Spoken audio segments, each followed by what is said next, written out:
Jumpa lagi dengan Ribu TV, kembali lagi ke rekomendasi smartphone menjelang Lebaran 2021. Kali ini kita ada di rentang harga yang menarik ya. Ini yang kalian nanti-nantikan banget. Ini adalah rentang harga 2-3 juta rupiah.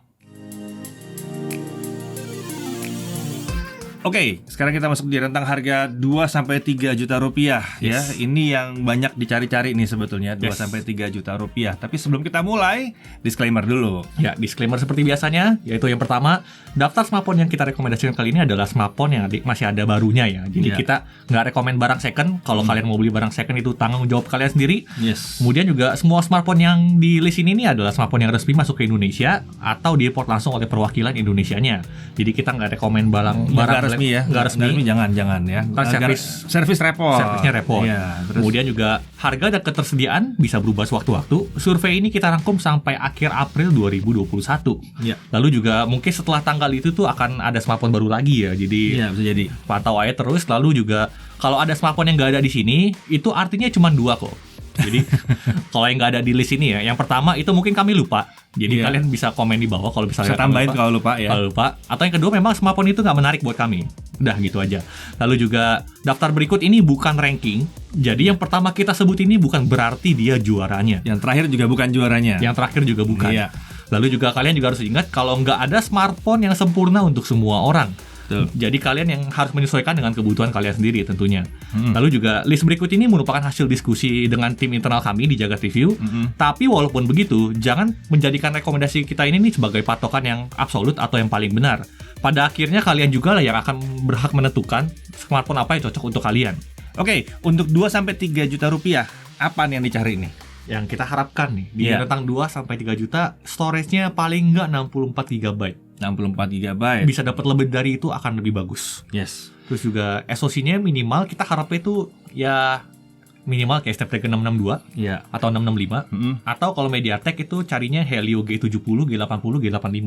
Bukan 2535 ya? Bukan G2, bukan G2, G35 gitu. Iya, bukan. Terus juga paling nggak itu kalau kecuali smartphone yang tersebut itu punya keunggulan yang sangat-sangat menarik.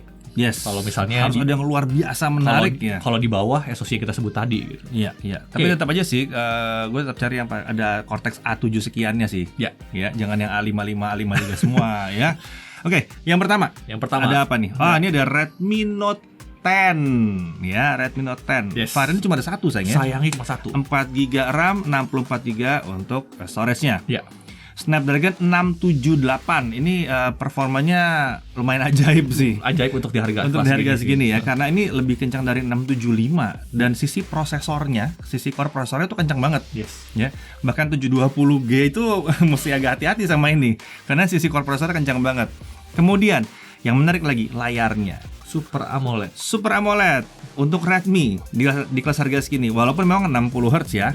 Super AMOLED, tapi tetapnya Super AMOLED. Oh ya, kalau dia tahu Super AMOLED itu adalah layar AMOLED yang touchscreen-nya menyatu dengan layar. Jadi tipis dia gitu. Lalu dia udah IP53, ini juga ajaib ya. Splash resistant, jadi kena hujan-hujan nggak masalah di harga segini. 2,5 juta, di bawah 2,5 malah kalau kalian bisa dapat gitu ya. Terus kameranya gimana? Kameranya juga oke, 48 megapiksel, ada ultrawide juga, ada macro juga. Dan menariknya karena ISP juga udah oke, dia mendukung perekaman video Full HD 60 fps dan 4K 30 fps. Nice. Untuk kamera utama. Kalau selfie masih 1080p 30 ya. 30 ya. Lalu dia seperti biasa punya infrared blaster dan stereo speaker. Nah, itu dia tuh. Wow. Ya, dan desainnya juga keren. Keren. Dan kita masih bisa lihat bentukan desain dari seri Mi-nya. Diturunkan ke sini gitu masih terasa ya, masih terasa. Jadi kalau kalian lihat yang dari Redmi Note 10 Pro atau yang Poco F3, terus lihat Redmi Note 10 itu bahasa desainnya mirip memang. Masih mirip. Jadi nggak kerasa murah lah di tangan gitu. Terus juga ya mungkin kelemahannya ini nggak ada varian RAM di atas 4GB. Iya, sayang banget. Padahal di luar ada yang varian 6GB-nya loh, padahal sayang banget nggak masuk ya. Iya, saya nggak masuk. Kalau 6GB-nya nih lebih menggigit lagi nih harusnya. Apalagi kalau lihat bahwa harganya masih 2,4 juta. Yes. Kalau dapat 6 GB kayaknya naik dikit lagi tuh masih oke sih, masih oke banget ya. Karena dari tes kita juga RAM 4 GB ini ada sedikit gangguan, sedikit mepet ya. Dan ada sedikit gangguan kalau kalian main Genshin Impact ya itu, karena Genshin Impact makan RAM cukup gede gitu. Iya. ada sedikit-sedikit stutter yang nggak biasa lah di situ. Padahal SoC-nya cukup kuat. Padahal SoC-nya kuat. Gitu. Sayangnya di situ. Tapi ya untuk keseharian ini enak banget sih. Untuk kalau kalian bukan yang gaming hardcore ya, ini udah solid banget sih. Iya. Nggak mungkin kelemahan lainnya paling apa ya? Redmi iklan. Iya, seperti biasa gitu ya. Tapi udah seperti biasalah. Bisalah buat yang ngerti-ngerti. Mi Fast mah ya. Ngerti lah gitu ya. Oke, next ada apa lagi nih? Untuk next kita ada Redmi 9T. Bukan HP baru. Bukan HP baru, iya. Redmi 9T. Nah, ini varian storage-nya dan RAM-nya itu 6GB RAM dan storage 128GB. Nice. Ini lega. Ya. Baterainya gede di 6000 mAh ya. Terus daya tahan baterai juga dari hasil tes kita itu cukup bagus untuk gaming dan video playback-nya juga keren. Terus body relatif tidak tebal untuk smartphone dengan baterai 6000 mAh. Ya. Dia udah pakai infrared blaster dan lagi-lagi stereo speaker udah ada. Storage-nya gede 128GB untuk harga segini ya. Untuk harga segini. Ini gede nih. Walaupun bukan yang paling gede tapi ini besar ya. Sayangnya emang ini ya belum ada hardware based gyronya. Iya. Jadi kalau kalian yang mungkin player PUBG baiknya nggak usah dipakai sih karena itu agak delay jadi kurang enak. Iya. Bukan nggak usah dipakai handphonenya, nggak usah dipakai gyronya. Tapi lagi-lagi ya, jadi buat kalian yang sudah pakai dan kalian yang baru mau nyari ini masih bisa dipilih ya karena RAM besar dengan storage besarnya ya. Dan ya lagi kelemahan standar ya biasa Redmi ya iklan lagi seperti biasa ya. Tapi harganya cuma 2,3 juta gitu. Itulah cara mereka mendapatkan bisa dapetin harganya semurah ini. Iya, gitu ini asik banget ya. Oh, dan satu lagi, dia masih punya kamera ultra wide. Nah, dia punya kamera ultra wide di sini. Ini masuk ke pertanyaan ya, yang ini ya Redmi 9T dan Poco M3. Iya. Nah, paling pasti nanya Redmi 9T atau Poco M3 nih gitu. Nah, karena harganya juga mirip-mirip kan. Mirip-mirip, spesifikasinya juga mirip. Bahkan banyak yang bilang ini sebenarnya bendanya sama. Sebetulnya sih kalau kalian lihat PCB-nya sama nggak heran. Nggak heran, cuma masalahnya tidak bisa dibilang benda ini persis sama karena desainnya beda. Ya. Terus ada kamera ultrawide itu beda sekali. Betul. Ya itu pembeda yang luar biasa di kamera ultrawide itu. Untuk sekarang ini Poco M3 ini lebih murah sekitar 100.000 di bawah Redmi 9T. Iya. Dan untuk varian RAM dan storage-nya sama loh itu. Iya, jadi kalau kalian lebih suka dengan desainnya Poco M3 ya nggak masalah juga sih kalian ambilnya itu. Iya. Desainnya keren juga soalnya. Keren juga. Kalau kalian cocok sama itu dan emang nyarinya yang itu ya udah, dan mungkin kalian nggak terlalu bodo amat lah sama ultrawide gitu ya. Ya udah, saya desainnya lebih suka Poco M3. Ya sudah Poco M3 gitu. Tapi kalau kalian nyari ultrawide, kamera yang lebih fungsional gitu ya, kalian bisa ambil 9T dan desainnya juga mungkin ya lebih untuk inilah banyak orang lah ya. Iya. Kalau Poco M3 ya desainnya lebih nyentrik lah kita spesifik bilang ya. Spesifik ya. Nah, bicara soal Poco, yang berikutnya nih Poco. Ini turun harga ya satu ini ya. Ya mohon maaf buat kalian yang kemarin beli Poco X3 NFC ya di harga di atas 3 ketemu sama Poco X3 yang baru ya, yang Pro. Ya mungkin ada yang sedikit menangis gitu. Mungkin lebih sedih lagi kalau lihat harganya udah turun sekarang ya. Iya. Turun. Jadi ya. Tapi ini akan jadi berita baik untuk kalian yang baru mau nyari di smartphone di harga 2 juta sampai 3 juta. Kalau budgetnya mentok nggak bisa lebih dari 3 juta. Ini menarik. Ini sangat menarik sekali. Jadi untuk varian yang 664. 6GB RAM, 64GB untuk storage. Dia ada 828 cuman masih di atas 3 juta. Makanya nggak masuk di sini. Ini nggak masuk ya. Kenapa? Karena ini SoC-nya Snapdragon 732G. Iya, ini udah sekencang-kencangnya nih. Jadi paling kencang di 2 jutaan. Paling kencang di 2 jutaan. Iya. Dia paling kencang di 2 juta, terutama untuk GPU-nya. Iya. GPU-nya kencang banget di sini. Dan sesuai dengan namanya, dia punya NFC. Ini penting. Iya. Bos kalian butuh NFC, murah. Lah ini ada nih ya. Layarnya IPS 120Hz. Yes. Color gamutnya juga luas, 84% NTSC. sRGB 100% itu sama dengan 72% NTSC. Ini 84, berarti lebih bagus lagi ya dari 100% sRGB. Sudah pakai infrared blaster, stereo speaker otomatis ya. Perekaman videonya bisa sampai 4K 30. Nice. Dan lucunya ya seperti tadi yang kita bilang di video sebelumnya itu untuk seri Poco X3 Pro dan Poco X3 NFC. Kalau kalian merekam video di Full HD 60 fps itu distabilkan. Itu saya juga bingung kenapa gitu. Di X3 NFC Full HD 60 distabilkan. Biasa di seri-seri lain, di seri Redmi atau di seri Poco F3 sekalipun itu nggak distabilkan. Ini stabil. Ya. Baterai juga lumayan gede. Baterai gede. 5160 ya, 5000-an mAh, charging 33 watt lumayan kencang juga, dan IP53 3 lagi, splash proof lagi di situ ya. Ya mungkin kelemahannya sama kayak Poco X3 Pro juga. Iya. Body besar, tebal, berat. Desainnya juga mungkin bukan buat semua orang. Tapi kalau buat yang nyari fiturnya di harga segini sih, iya ini sih gila sih. Untuk kelas harganya ya. Kalau emang kalian nggak suka sama desainnya, mungkin tulisan Poco-nya terlalu gede ya. casingin. Casing selesai. Ini casingin selesai gitu ya.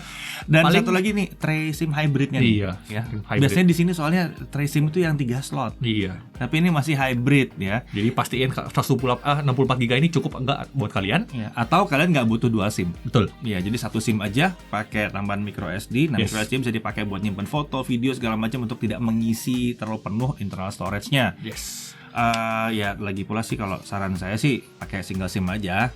Lebih bagus juga soalnya gitu. Oke.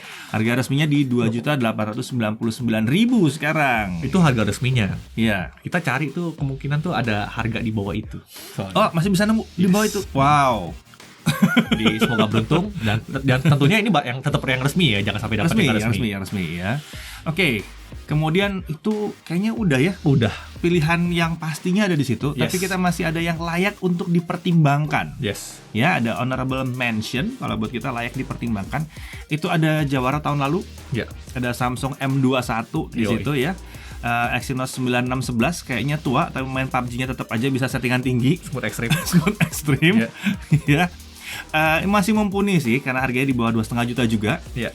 Ingat-ingat layarnya Super AMOLED Samsung ya, Super terkenal AMOLED Samsung. Okay, ya. Resolusinya Full HD Plus juga. Yes. Ya, baterai 6000 juga, ya namanya juga seri M. Ya, baterai gede-gede ya. Terus One UI. Yes. One UI ini terkenal clean gitu kan. Terus enak buat dipakai dan diupdate terus. Betul. Gila, dia dapat Android 11. Ya, dia diupdate terus. Jadi walaupun ini udah agak lama tapi update jalan terus. Salah satu kelebihan Samsung yang kita suka banget bahwa akhir-akhir ini mereka bilang bahwa kita akan update terus 3 tahun gitu masalah. Iya, cukup lama. Kamera juga oke. Ini khas Samsung lagi-lagi. Mikrofon juga oke banget gitu ya. Ya. Sayangnya memang fitur One UI-nya nggak selengkap smartphone barunya Samsung. Ya. Ya, Ada sedikit yang dipangkas. Iya, lah. masih yang dipangkas ya. Dan sayangnya lagi kenapa? Ini salah satu hal kenapa dia masuk dalam honorable mention adalah karena sudah agak sulit dicari di pasaran. Ini ada cerita sedikit sebetulnya. Ada beberapa orang yang nyari spesifik buat orang-orang yang pakai handphone itu biasa aja gitu. Buat orang tua mungkin gitu ya. Betul. Nggak saya bilang ini hanya buat orang tua, tapi buat orang tua ini akan sangat cocok sekali karena clean design gitu ya. Terus layar lumayan besar, makanya juga ya apa ya, nggak ribet gitu di sini ya. Karena efek One UI-nya juga sih ya. Kita tahu kok di luar sana tuh nggak sedikit orang yang mau nyari tuh HP Samsung gara-gara One UI-nya. Yes. Nggak mikirin spek lainnya gitu. Nggak One UI-nya. One UI-nya gitu. Gitu, dan banyak yang udah terbiasa dengan menunya Samsung juga. Yes. Gitu. Jadi ini kita masih masukkan dalam honorable mention. Tentunya kalau kalian bisa menemukannya. Yes. Itu yang jadi masalah. Oke, yang berikutnya juga cukup unik. Apa nih, Chris? Yang berikutnya, nah ini ada Realme C17. Ya, ini salah satu honorable mention lagi. Honorable mention. Dan salah satu yang agak menyalahi aturan karena ini Snapdragon-nya 460. Ya. Jadi ini Snapdragon, lagi-lagi ini Snapdragon seri 400 yang bukan kaleng-kaleng banget gitu ya. Tapi kelebihannya justru yang unik nih. Kelebihannya agak sulit dilawan di kelas harga segini. Iya. Yaitu dia mempunyai RAM 6GB dan storage 256GB. Itu gede banget. 256 itu giga. gede banget. Iya. Wow. Iya. Jadi buat ini mungkin buat yang nggak suka main, kan nggak setiap orang main game ya. Iya. Mungkin ya orang pemakaian biasa sehari-hari, tapi butuhnya untuk pemakaian jangka panjang, butuh penyimpanan gede. Ini pernah ada yang nanya soalnya. Iya. Ke gue ada yang pernah nanya gini. Saya butuh smartphone yang hanya buat dipakai doang, tapi saya nggak mau tuh ada backup segala macam. Pakai aja terus gitu. Yes. Cari yang murah buat yang kedua aja, buat cari yang murah, foto-foto apa segala macam nggak ada backup. Yes. 256. Yes. Ya udah gitu. Flagship aja masih pakai 256. Flagship aja masih pakai 256 loh. Ini dikasih 256 di harga berapa nih? Sekitar 2,7 juta ya. 2,7 juta. Dan kelebihan lainnya juga ada, nggak cuma itu doang. Dia layarnya udah IPS 90 Hz. 90 Hz, baterainya juga nggak kecil. Baterainya juga nggak kecil di 5000 mAh. Jadi cocok banget nih buat orang-orang kayak tadi iya. bilang gitu loh. Iya, yang butuh storage yang luar biasa besar dengan harga yang terjangkau. Yes. Ya kurang lebih begitu ya untuk saran belanja kita dan saran yang turut disarankan yang honorable mention. Kita memang tidak membuat daftar smartphone apa yang perlu kalian pertahankan. Kenapa? karena pergerakannya terlalu cepat di sini, sangat cepat sekali di sini. Kemungkinan besar memang 6 bulan sampai 1 tahun kalian sudah akan kepengen upgrade dan kita nggak bisa nyalain. Ya. Kita nggak bisa nyalain kalau kalian pengen upgrade karena pergerakan prosesornya juga tiba-tiba lompat jauh, ukuran RAM-nya lompat jauh, fitur-fiturnya juga lompat jauh sekali di sini. Jadi kita nggak nyalain kalau misalnya kalian upgrade. Jadi kemungkinan besar kalau smartphone kalian umurnya udah 1,5 tahun sampai 2 tahun, ya udahlah emang saatnya buat upgrade. Atau bahkan saatnya kalian pindah ke rentang harga yang di atasnya. Ya. Karena ya dapat jauh lebih banyak lagi. Ya.